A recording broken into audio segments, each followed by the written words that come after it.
ഇപ്പൊ നമ്മള് വേഷം കെട്ടുന്നതും കാലത്തിന്റെ തീരുമാന. ആ കാലം തന്നെ ഇതിനൊരവസാനം നമുക്ക് കാണിച്ചു തരും. അതുവരെ നമ്മൾ ഇങ്ങനെയൊക്കെ തന്നെ മുന്നോട്ട് പോണം.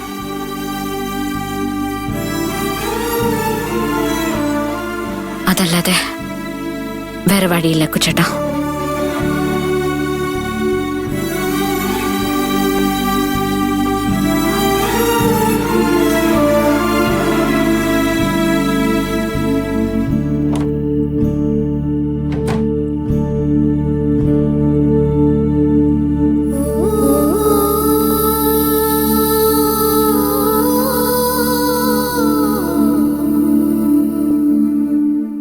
കുഞ്ഞാളെ ഒരു കട്ടൻ എടുത്തേടി.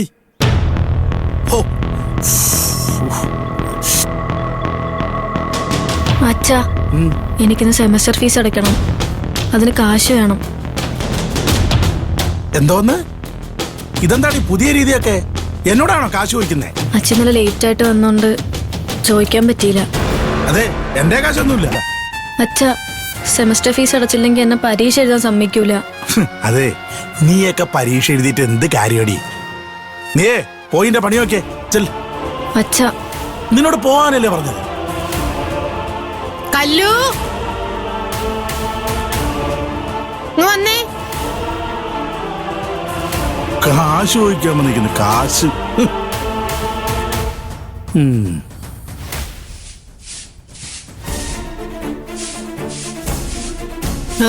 നീ എന്താ അച്ഛനോട് സംസാരിച്ചോണ്ടിരുന്നേ? അമ്മ സെമസ്റ്റർ ഫീസ് അടയ്ക്കാൻ കാശ് ചോദിച്ചതാ.